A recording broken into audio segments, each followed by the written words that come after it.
On March 17th, 1946, 3 American soldiers patrolling the Bavarian Alps found a man who thought World War II was still being fought.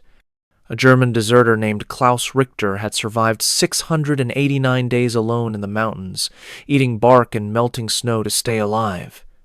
And when the Americans finally convinced him the war had ended 8 months earlier, he asked them one question in broken English. "Can you take me to my mother?" The snow was falling hard when Corporal James Mitchell and his patrol spotted the tracks.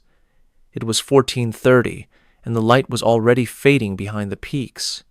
They'd been searching for a downed reconnaissance plane, but these footprints weren't from any crash site. They were fresh, deliberate, leading up a steep ridge toward an abandoned shepherd's hut. Mitchell raised his fist, and the patrol stopped. Sergeant Paul Henderson moved up beside him. Both men had their rifles ready. In the 8 months since Germany surrendered, they'd found dozens of deserters hiding in these mountains. Some came peacefully, others fought. All of them were desperate. The tracks led to a wooden door hanging crooked on rusted hinges. Smoke drifted from a gap in the roof. Someone was inside. Mitchell approached slowly, his boots crunching in the snow. He called out in German, "Kommen Sie raus. Wir werden Sie nicht verletzen. Come out. We won't hurt you." No response. Just the wind howling through the pines. Henderson circled around to cover the back while Private Robert Chen stayed on the trail watching for movement. Mitchell called out again, this time louder. The door creaked open. 6 inches. A face appeared, gaunt, bearded, eyes sunken deep into the skull. The man stared at Mitchell's uniform, at the white star painted on his helmet. His lips moved, but no sound came out. Then he whispered in German. "Amerikaner?" Mitchell nodded. "Ja, Amerikaner. Der Krieg ist vorbei. The war is over." The man laughed. Not from joy, but disbelief. A dry, rattling sound like wind through dead leaves. "Nein," he said, shaking his head. "Das kann nicht sein. That can't be." Mitchell lowered his rifle slightly and spoke in careful German. "It's March 1946. Germany surrendered in May last year. Hitler is dead. It's over." The man's face didn't change. He just stood there, trembling, his hand gripping the doorframe so hard his knuckles turned white. Then his legs gave out, and he collapsed forward into the snow. Klaus Richter was 28 years old, but looked 50. His body was skeletal, his uniform rotted to rags, his boots held together with wire. When the Americans carried him inside the hut, they found evidence of nearly 2 years of survival. A crude calendar scratched into the wall with 689 marks, strips of bark laid out to dry, a tin cup for melting snow, a blanket so filthy it was stiff as canvas. The hut smelled of dampness and decay, and something else Mitchell couldn't identify until later. Despair. That's what it smelled like. Years of isolation concentrated into one small space. Mitchell gave Klaus water first, just a few sips because his stomach couldn't handle more, then a piece of chocolate from his ration pack. Klaus ate it slowly, tears running down his face. He tried to speak, but his voice kept breaking. Henderson knelt beside him and asked in German when he'd last seen another person. Klaus thought for a long time before answering. "September 1944, near Innsbruck. My unit scattered. I ran into the mountains." Mitchell asked why he never came down. Klaus looked at him with hollow eyes and said, "Because they told us what happens to deserters. They said the Allies shoot them, or send them to camps. I thought if I waited long enough, the war would end and I could go home." His voice cracked on the word home, as if speaking it made it both more real and more impossible. The Americans exchanged glances. They'd heard this before. German soldiers fed propaganda about Allied brutality, convinced that surrender meant death. Klaus had spent 689 days alone in the Alps, rather than face what he believed would be execution. And now, sitting in this freezing hut with 3 enemy soldiers treating him with kindness. His entire reality was collapsing. Everything he'd believed, everything that had kept him alive, all the justifications for his isolation were crumbling. Mitchell made the decision quickly. We're taking him down. He needs a medic, and he needs to know the truth. They wrapped Klaus in American blankets, gave him a wool cap, helped him to his feet. He could barely walk. His legs atrophied from malnutrition and frostbite. Chen fashioned a makeshift stretcher from branches and rope. They carried him down the mountain as the sun set behind the peaks. Klaus kept looking back at the hut, as if part of him wanted to return to the only place that made sense anymore. Mitchell noticed and said quietly, "You don't have to go back there. You're going home now." Klaus closed his eyes and whispered something in German that Mitchell didn't catch but understood anyway. It was a prayer or a goodbye or both, a farewell to the version of himself that had lived in that hut for 689 days. Klaus Richter had come from a village in Saxony called Oberau, population 300, nestled in a valley where the Mulde River ran clear and cold. Before the war, he'd worked in his father's carpentry shop, making furniture and repairing farm tools. His father had died in 1938 from pneumonia, leaving Klaus to run the business at age 20. He was good with his hands, patient, methodical. Neighbors said he could fix anything made of wood, chairs that wobbled, doors that wouldn't close, windows that stuck in their frames.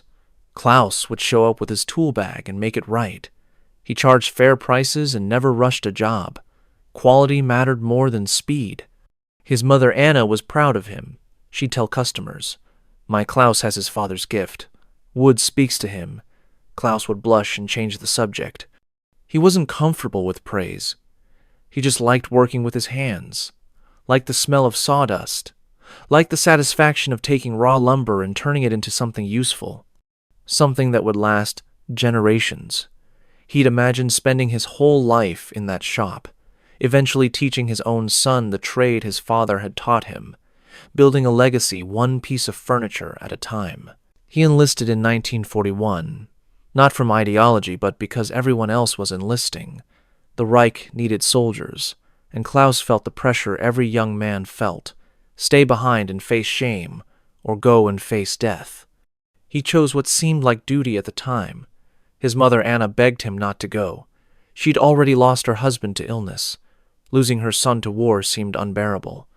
She held his face in her hands and said, "The war will take you and I will never see you again." Klaus promised he'd come back. He kissed her cheek and walked to the train station with a small suitcase and a photograph of her in his pocket. The photograph showed Anna at 35, standing in front of the carpentry shop, smiling, wearing her Sunday dress. It was taken in 1935 when everything still felt possible, when Germany's future seemed bright and war was just a rumor.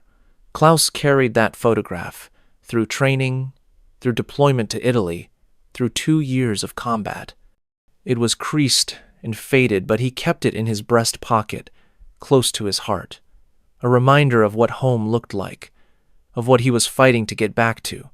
Sometimes during lulls in the fighting, he'd take it out and trace his mother's face with his finger, memorizing every detail. The way she smiled, the way her hair was pinned, the way she stood with her shoulders back, proud of the shop, proud of her family, proud of a life they'd built together. By 1944, he was a private in the 17th Infantry Division, fighting a collapsing war on the Italian front. They'd been pushed back through Sicily, retreated through Naples, fought desperate rearguard actions in the mountains north of Rome. By August 1944, the division existed only on paper. Scattered companies commanded by exhausted officers who knew the war was lost, but kept fighting anyway, because stopping meant admitting defeat, and none of them were ready to admit that. Yet, morale had evaporated. Supplies were non-existent. Men deserted every night, slipping away into the darkness, heading north toward Austria or Switzerland, or anywhere that wasn't the front. Klaus stayed because he didn't know where else to go. Desertion meant being shot by your own side or captured by the enemy. Staying meant probable death, but at least you died with your unit, with men you knew, with some semblance of purpose, however hollow it had become. That changed on September 10th, 1944, when Klaus's company was caught in an Allied artillery barrage near Innsbruck. The barrage lasted 11 minutes, shells falling so thick the ground shook continuously. Klaus pressed himself into a crater with 6 other men. They held their helmets tight and prayed silently. The sound was deafening, overwhelming. It erased thought, erased fear, left only the animal instinct to make yourself as small as possible. When the barrage ended, 4 of the 6 were dead, torn apart by shrapnel.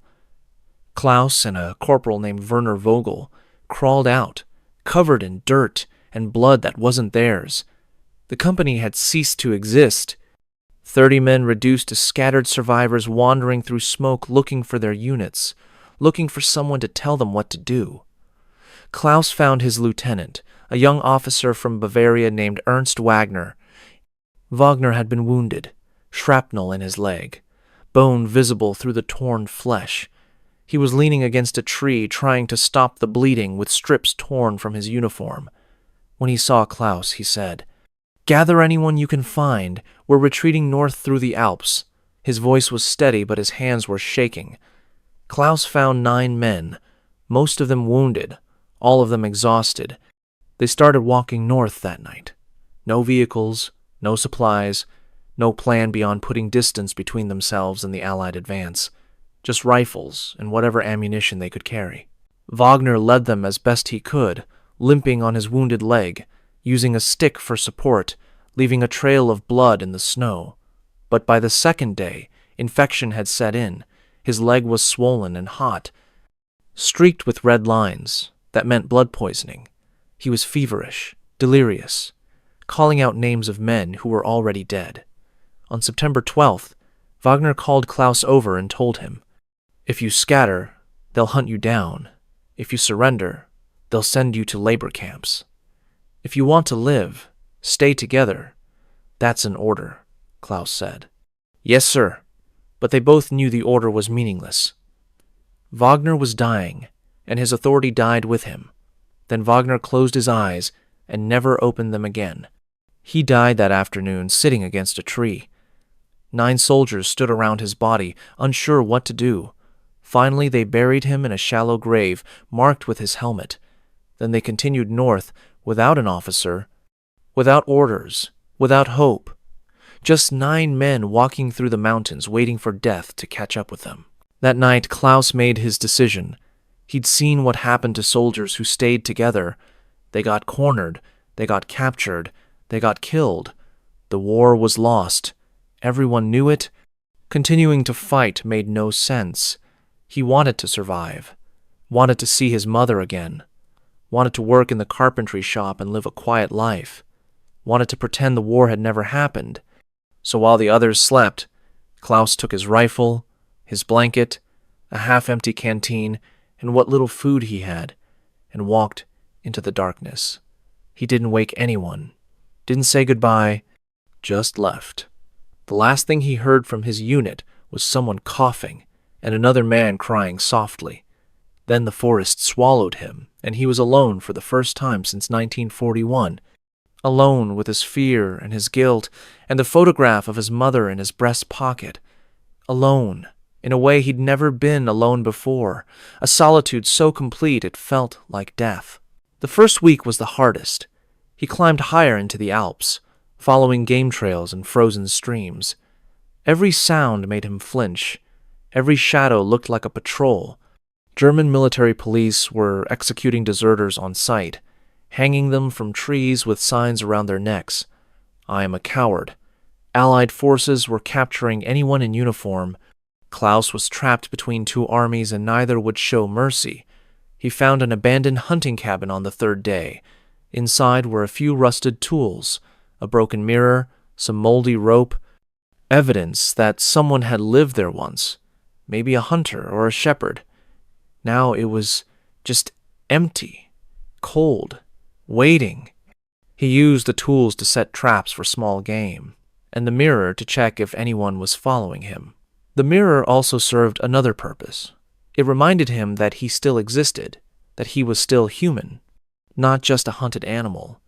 He'd look at his reflection every morning, study his face, remind himself, I am Klaus Richter from Oberau. I am a carpenter. I am going home when this is over.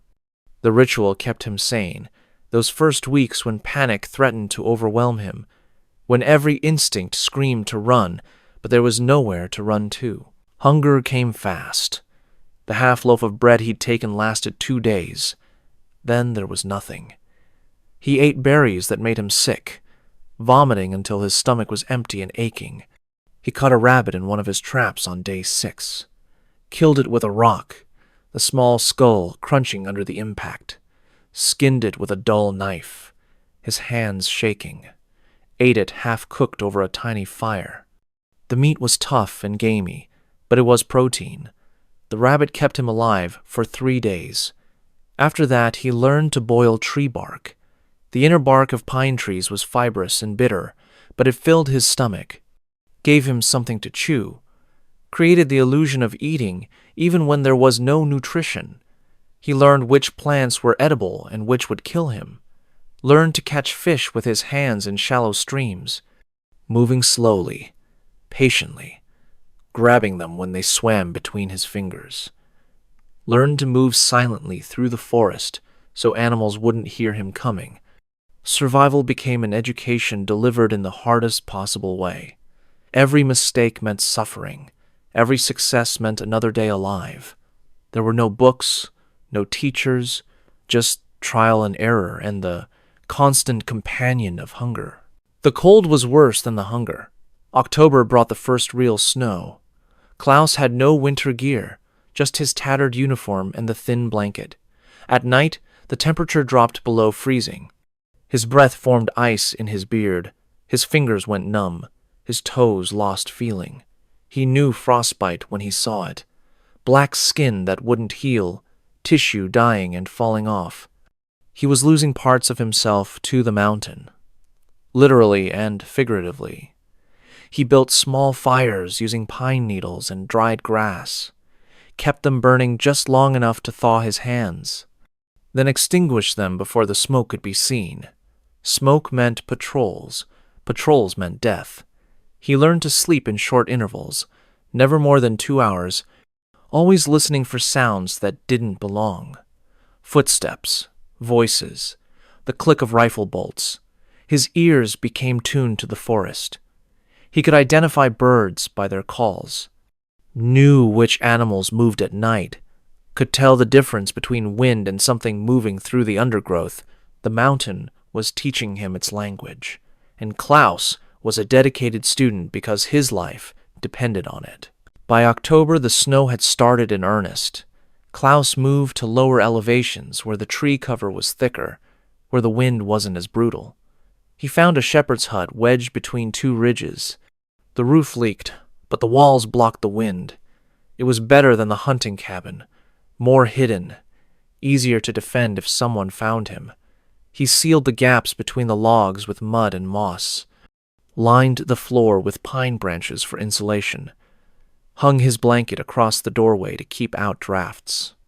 The hut became his home, his fortress, his prison. He didn't choose to stay there for nearly 2 years. It just happened one day at a time. Each day he told himself, tomorrow I'll go down. Tomorrow I'll surrender. Tomorrow the war will be over and it will be safe. But tomorrow never came. Fear had paralyzed him, turned waiting into habit and habit into survival strategy. The hut that was supposed to be temporary became permanent. The days that were supposed to end became endless. Days turned into weeks, weeks into months.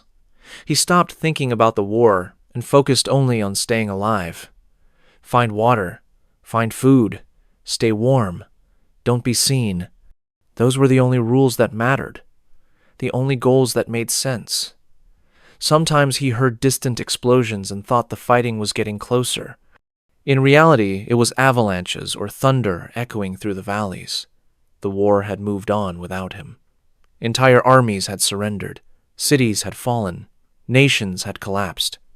Millions had died, and millions more had survived. Borders had been redrawn. Governments had fallen. The world had fundamentally changed. But Klaus knew none of it. His world had shrunk to the size of a hut and the ridge beyond it. He was a man trapped in amber, frozen in September 1944, while the world moved forward without him. History was being made, and Klaus Richter was absent from it, hiding in the mountains, counting days on a wall. Winter 1944 was brutal. The snow reached his waist, sometimes higher. Traps stopped working because there were no animals. Everything had moved to lower elevations or gone into hibernation. Klaus ate lichen scraped from rocks. It tasted like dirt mixed with moss and provided almost no nutrition, but it was something to put in his stomach. He chewed leather from his boots when there was nothing else, cut thin strips and boiled them until they were soft enough to swallow. The leather had no nutritional value, but chewing it gave him something to do. Made him feel like he was eating even when he wasn't. Drank melted snow until his stomach cramped. The human body can survive for weeks without food if it has water. Klaus proved this. His body consumed itself. Muscle turned to energy. Fat reserves disappeared. His ribs became visible. His face gaunt. His hands skeletal. One night in January 1945, he thought he was going to die. His body shook uncontrollably. His vision blurred. He lay under the blanket and waited for it to end. Hypothermia was taking him. He could feel it. A strange warmth spreading through his limbs. He knew that warmth was death arriving. The body's final trick before shutting down. He closed his eyes and thought of his mother. Pictured her face. Heard her voice singing the lullaby she used to sing when he was a child. Then he forced his eyes open and said aloud, "Not yet, not yet, not yet." He said it over and over like a prayer, like a command. His body listened. Morning came, pale and cold, and he was still breathing, barely, but breathing. His will to survive had overridden his body's desire to quit. That morning he carved the first mark on the wall. One line for each day survived. It became a ritual more important than food or water. Every evening before dark, he'd take a nail and scratch another line. Proof that he'd lasted one more day. The marks became his only companion. Silent witnesses to his endurance. Each line a small victory over the void that threatened to swallow him whole. By the time the Americans found him, there were 689 marks covering the wall like tally marks of a prisoner counting down a sentence that never ended. Some of the marks were straight and clean, carved when he still had strength. Others were crooked and faint, scratched when his hands were shaking from cold or hunger. But he never missed a day, not once in 689 days. The calendar was proof of his existence, proof that time was passing. Proof that he was still human enough to mark its passage. Without the calendar, Klaus feared he would dissolve into the mountain, become part of the rock and snow, cease to exist as an individual entity. Spring brought relief. The snow melted. Streams ran clear with meltwater. Animals returned. Klaus set new traps and caught marmots, fat rodents that lived in the rocks. He learned to skin them efficiently. Waste nothing. Eat the organs first, because they had the most nutrition. Liver and heart and kidneys. Save the meat for later. Dry it over low fires. Make it last. He found wild onions and sorrel growing near the tree line. Learned which mushrooms were safe and which would kill him. There were death cap mushrooms that looked almost identical to edible ones. The difference was subtle. The color of the gills, the pattern on the stem. One mistake would mean death, slow and agonizing, his stomach twisting itself apart. His strength returned slowly, pound by pound, but so did his paranoia. With better weather came patrols, He saw American jeeps on distant roads, heard voices echoing through the valleys. Helicopters passed overhead sometimes, the thudding of rotors sending him diving for cover. Once he watched through his binoculars as soldiers set up a checkpoint near a village below. They weren't searching for him. They were just there, occupying, processing refugees, directing traffic. The casual normalcy of it confused him. If the war was still happening, why were they so relaxed? Why were they laughing, sharing cigarettes, acting like men on a routine assignment rather than soldiers in enemy territory? But he couldn't risk going down to find out. He stayed hidden, convinced that exposure meant capture, convinced that surrender meant death. The propaganda he'd been fed in 1944 still controlled him in 1945. By summer 1945, the war had been over for 3 months, but Klaus didn't know. He had no radio, no newspapers, no contact with anyone, no way of knowing that the world had fundamentally changed. All he knew was that the fighting seemed quieter. There were fewer explosions, fewer planes overhead. The valleys below seemed peaceful in a way they hadn't been before. He could see smoke rising from chimneys, people working in fields, children playing. But he couldn't reconcile this normalcy with his belief that the war was still raging. He assumed the Allies were advancing slowly, consolidating their positions, preparing for a final assault on the Alpine redoubt that Hitler had supposedly prepared. He didn't know that Hitler was dead, didn't know that Germany had surrendered unconditionally, didn't know that the war in Europe had ended on May 8th. His calendar showed May 8th, 1945, as day 240. Just another mark on the wall. Just another day survived. Nothing special. While millions celebrated victory and the end of years of suffering. Klaus was checking his traps and melting snow for water. The greatest event of his lifetime happened, and he missed it completely. Trapped in a self-imposed exile that made no sense anymore, but which he couldn't escape. The prison was now entirely in his mind, but the walls were just as real. He told himself he'd wait until winter passed, then maybe risk going down to find out what was happening, gather information, assess the situation. But when winter came again, he was still too afraid. Fear had become habit, and habit had become survival. He watched the seasons change from his hut, spring to summer to fall to winter. The cycle repeated, and with each turn, Klaus became less of a soldier and more of a ghost, haunting the mountains. Neither fully alive nor completely dead, suspended in a limbo of his own making, the war had become his identity. Without it, he didn't know who he was.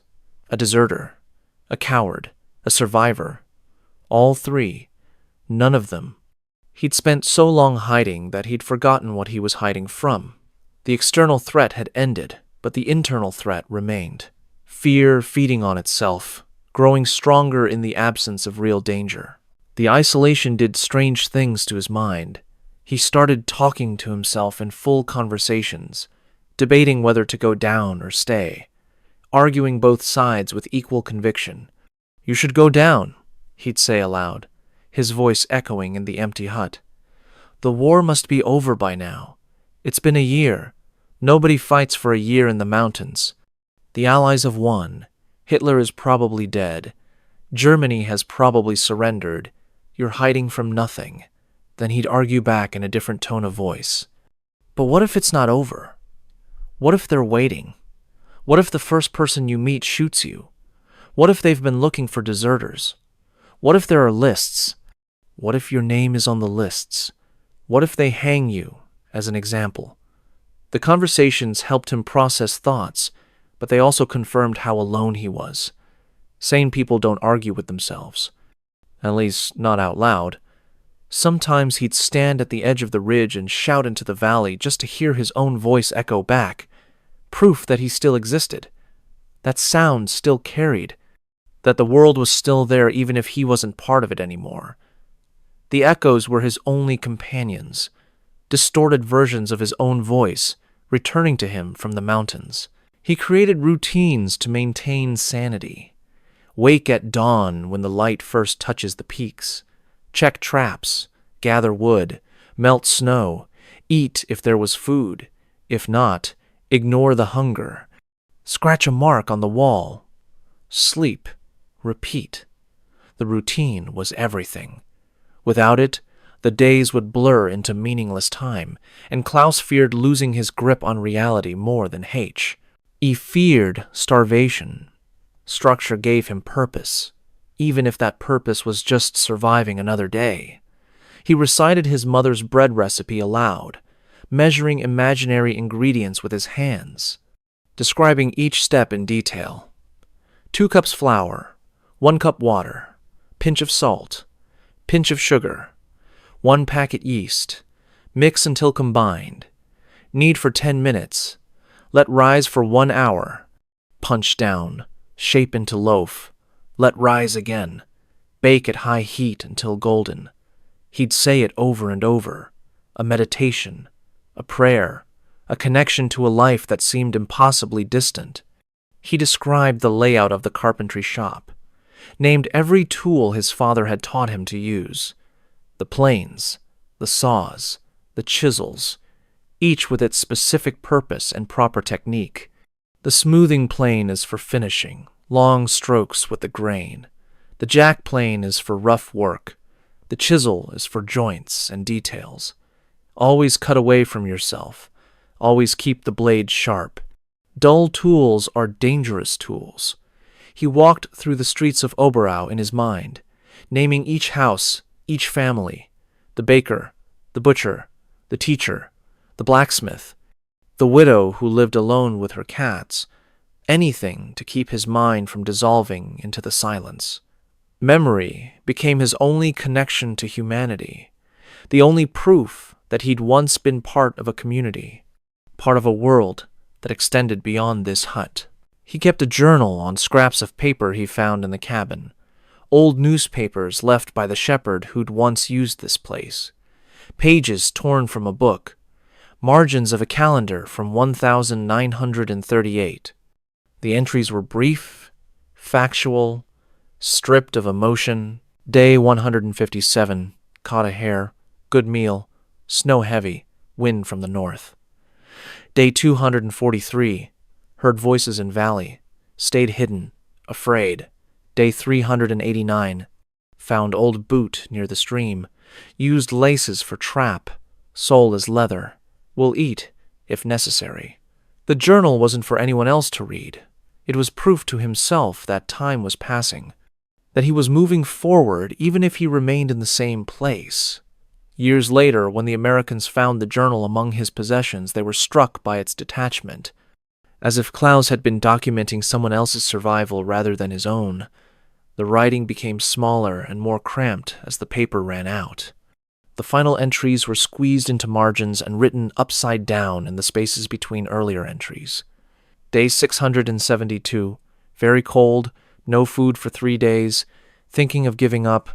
What is the point of this? Day 681, heard engines, stayed inside, afraid, always afraid. Fear is all I have left. Day 688, tomorrow I think I will go down. But I am afraid, always afraid. Maybe I will wait 1 more day. The second winter was worse than the first. By November 1945, Klaus's body had adapted to the deprivation, but his mind was fraying. He saw things that weren't there.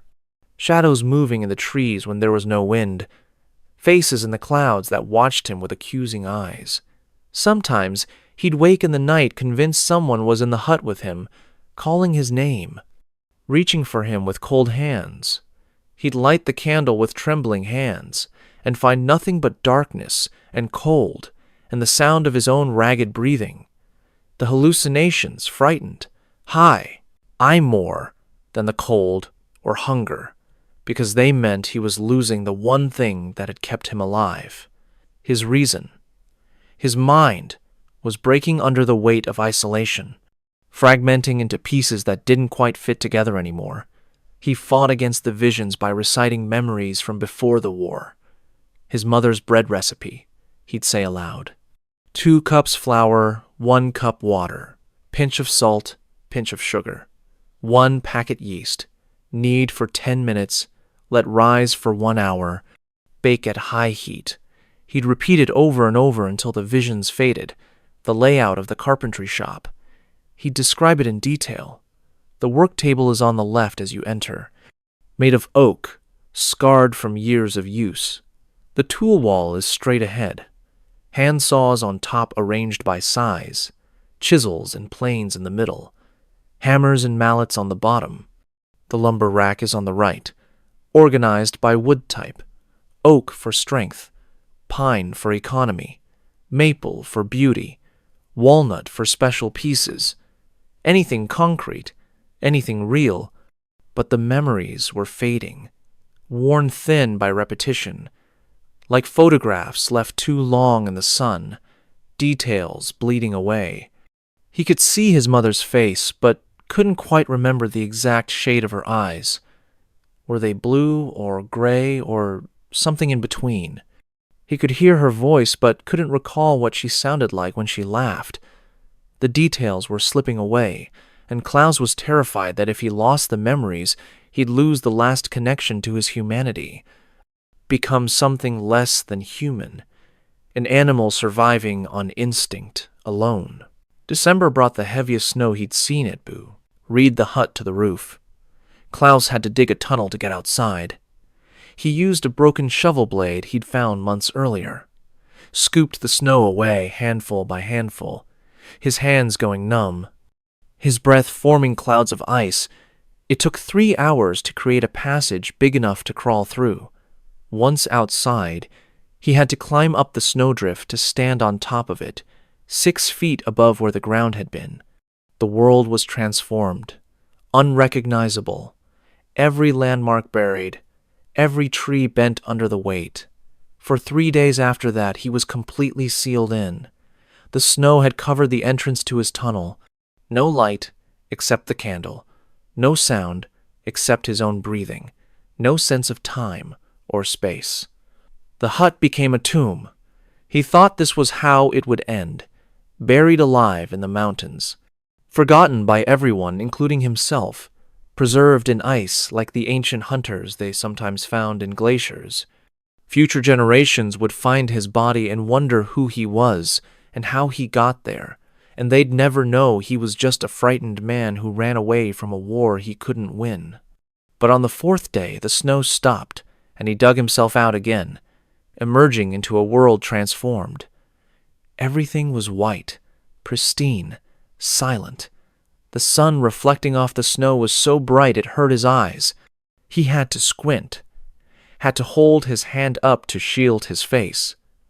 For a moment, Klaus felt something close to peace, as if the snow had erased not just the landscape, but the war itself. Erased the past and the fear and the guilt, left only this moment, clean and white and quiet. But the feeling passed and the fear returned, always the fear, gnawing at him like the hunger, never fully satisfied. No matter how many days he survived, fear had become his constant companion, his only friend, the thing that kept him alive and the thing that was killing him. By February 1946, Klaus had been in the mountains for 17 months, 520 days. The end of the war should have freed him, but instead it trapped him further, because now he had no excuse. The fighting was over. He could have walked down at any time, but he didn't, couldn't. The distance between the mountains and the valley had become more than geographic. It was psychological, existential. Klaus no longer knew who he would be if he left. The mountains had become his identity. He was the man who survived, the man who hid, the man who waited. Without that role, he was nothing, just another defeated soldier returning to a defeated nation. At least in the mountains, he had purpose, survival, meaning, however small. But that purpose was killing him slowly. Starvation and cold, working together to finish what the war had started. His body was consuming itself, eating muscle and organ tissue to stay alive. His heart was weakening, his immune system failing. He got sick in late February. Fever and chills, coughing up blood, probably pneumonia. He lay in the hut for days, unable to move, drifting in and out of consciousness, dreaming of his mother, of the carpentry shop, of a life that seemed impossibly far away. He should have died then. Probably would have if the weather hadn't warmed slightly, allowing him to melt enough snow to stay hydrated. By early March, he could move again, weak but functional. He resumed his routines, check traps, gather wood, scratch marks on the wall. Day 672, day 673, day 674. But he knew he couldn't survive another winter. His body had nothing left to give. If he stayed in the mountains, he'd be dead by December. He had to make a choice. Go down and face whatever waited there, or stay and die alone. For the first time in 689 days, Klaus was ready to choose life over fear. But choosing and doing are different things. Every morning he'd tell himself, "Today is the day. Today I go down." And every evening he'd find a reason to wait one more day. The Americans found him on day 689, March 17th, 1946. And when Mitchell said the war was over, Klaus's mind couldn't process it. The information was too large, too important. It contradicted everything he'd believed for the past 8 months.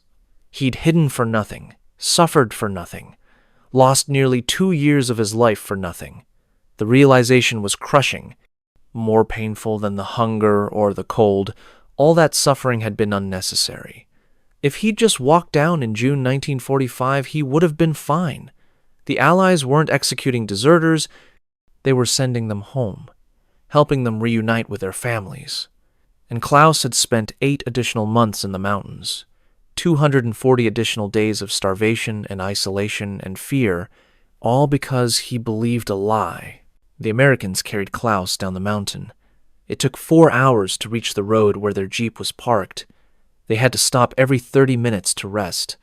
Klaus weighed maybe 90 pounds, light as a child. But the terrain was steep and treacherous. Mitchell slipped twice, nearly dropping the stretcher. Henderson caught him both times. They worked together in silence, focused on the task, not talking about what they'd found or what it meant, just getting this broken man down to safety.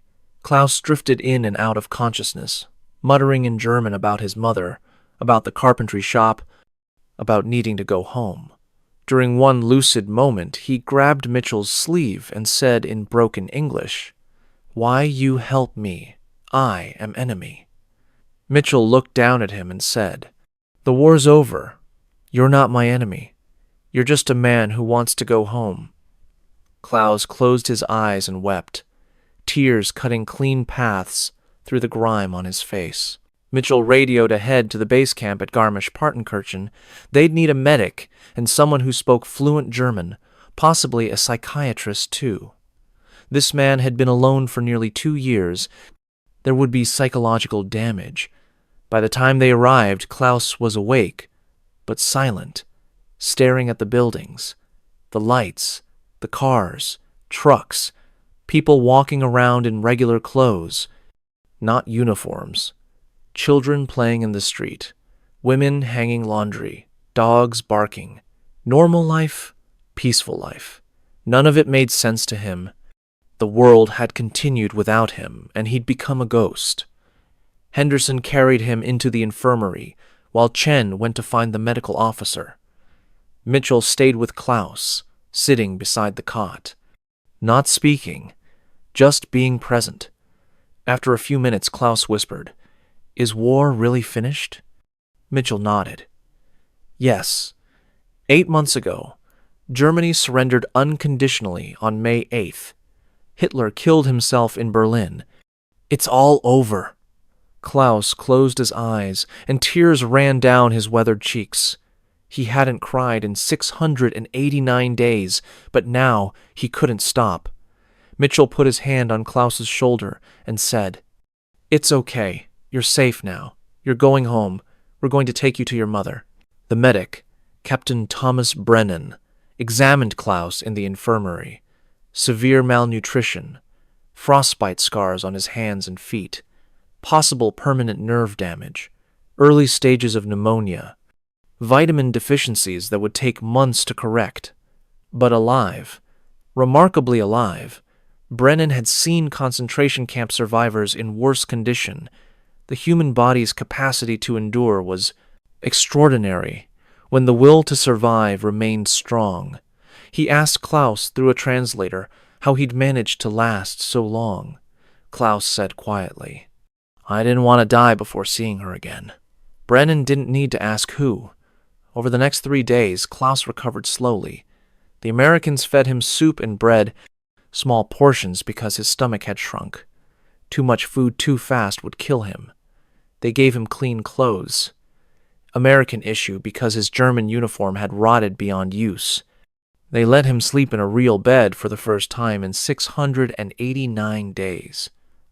Klaus woke up several times each night, disoriented, reaching for the blanket that wasn't there, listening for wind that had been replaced by the hum of generators. Mitchell checked on him each morning, bringing coffee and sitting quietly, while Klaus adjusted to being around people again, learning to make eye contact, learning to speak at a normal volume instead of the whisper he'd used in the mountains, learning to trust that these men wouldn't hurt him. On the second day, Klaus asked if the war was really over. Mitchell showed him a newspaper. The headlines documented Germany's surrender, Hitler's death, the occupation, the division of Germany into zones. Klaus read slowly, his hands shaking. When he finished, he looked up and said, "Then I hid for nothing." Mitchell shook his head. "You survived. That's not nothing. You stayed alive. You're going home. That's what matters." Officers came to interview him on the third day, not to interrogate, but to understand. They'd never encountered a deserter who'd lasted this long alone. It was unprecedented. A colonel named William Price asked Klaus to describe his daily routine. Klaus explained the trapping, the water collection, the fire management, the calendar marks. Price took notes, but he was more interested in the psychological aspects. He asked how Klaus had maintained his sanity. Klaus thought for a long time before answering. "I don't think I did. Not fully. I became something else up there. Not quite human anymore. More like an animal, focused only on survival. No past, no future, just the present moment. You brought me back, but I'm not sure all of me came down. Part of me is still up there, still scratching marks on the wall, still waiting for a war that's already over." The room went quiet. Nobody knew what to say. Price's pen hovered over his notebook.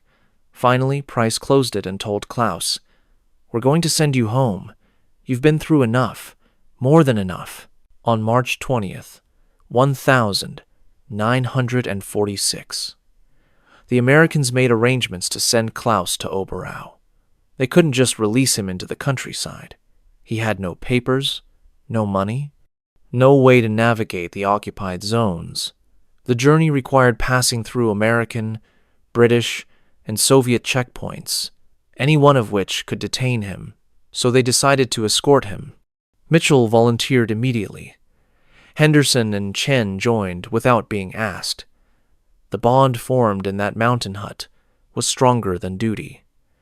This was personal now. The journey would take 2 days by truck, through territory controlled by 3 different armies. They'd need proper documentation at every checkpoint, letters of transit, medical clearances. Brennan cleared Klaus for travel with the stipulation that he rest frequently and avoid stress. Klaus asked if he could keep the American blanket they'd given him. Mitchell said, "Of course."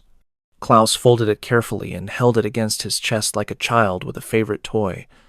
It was the first act of kindness he'd experienced in nearly 2 years, and he couldn't let go of it. The blanket represented everything he'd lost and everything he might regain. Warmth, safety, human connection. They left at 8 on March 21st.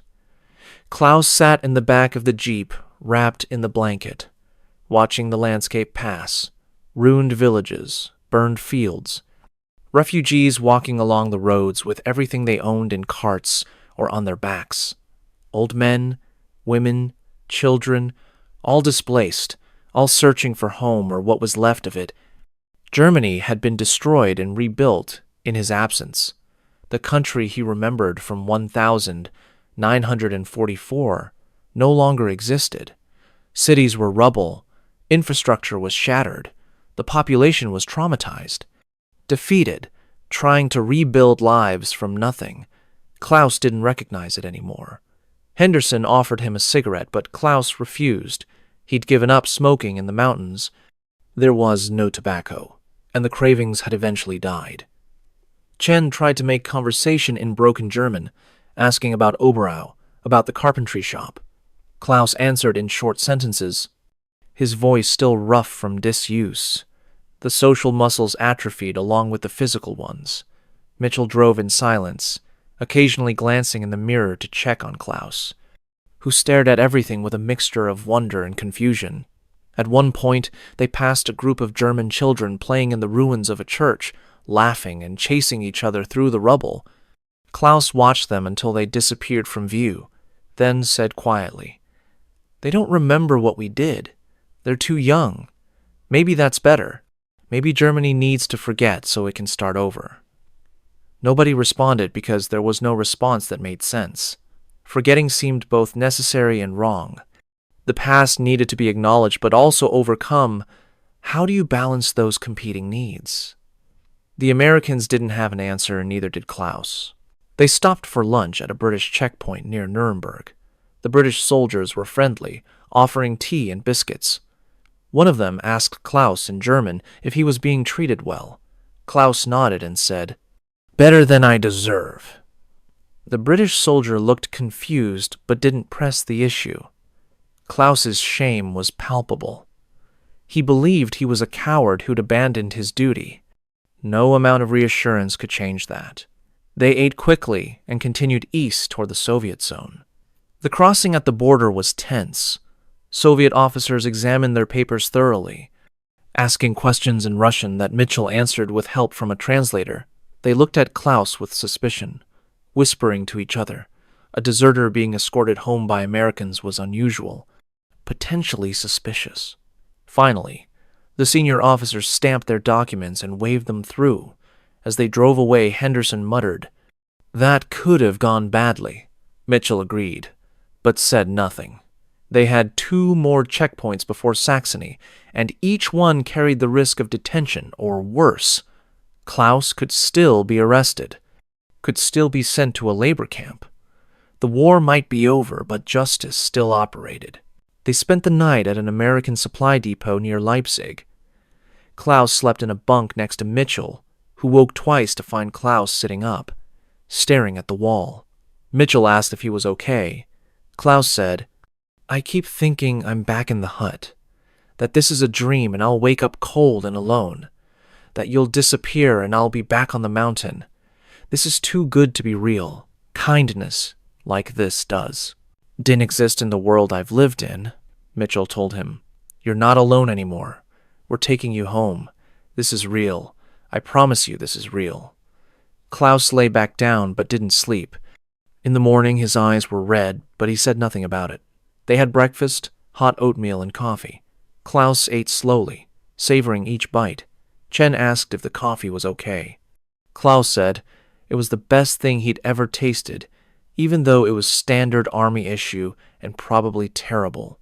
Henderson laughed and said, "Wait until you taste your mother's cooking. Then you'll forget all about army coffee." Klaus smiled for the first time since they'd found him. A small, fragile smile that didn't quite reach his eyes, but it was something. A crack in the wall of trauma. A hint that healing might be possible. They reached Oberau on the evening of March 22nd, 1946. The village was smaller than Klaus remembered. Houses had been damaged by bombings, roofs missing, walls collapsed. The church steeple was gone. reduced to rubble, but the carpentry shop was still there, sitting at the end of the main street with its familiar sign hanging crooked. Richter and Sohn Tischlerei. Richter and Son Carpentry. The paint was faded, but the sign was intact. Klaus stared at it for a long moment, his hands gripping the edge of the Jeep.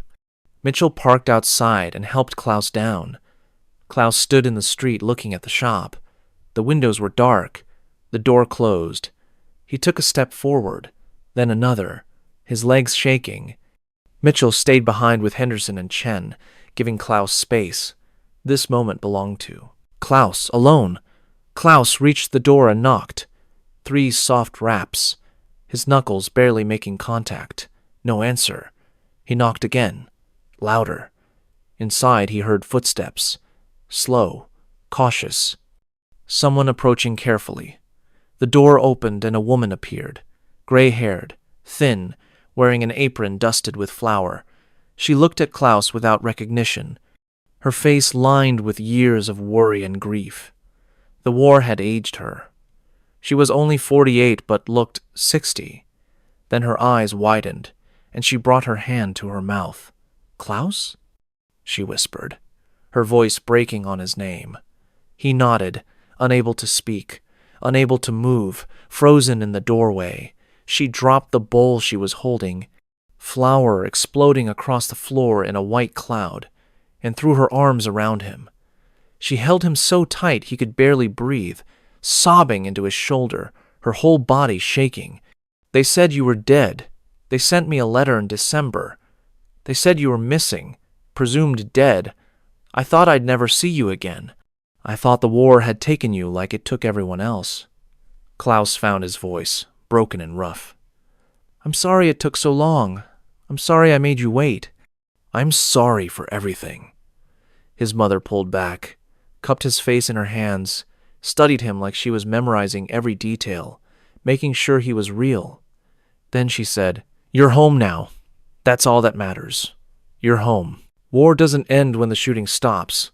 It ends when the last soldier finds his way home, and sometimes that journey takes 689 days in the snow. And sometimes it takes 3 Americans who chose kindness over protocol. Klaus Richter thought the world would kill him. Instead, it gave him chocolate and a ride home. And that, more than any battle, is what makes us human. Because at the end of every war, there are men like Klaus who just want to go home. And men like Mitchell who understand that bringing them home is the only victory that matters. If you want more stories like this, hit the like button, subscribe for the next forgotten chapter of history.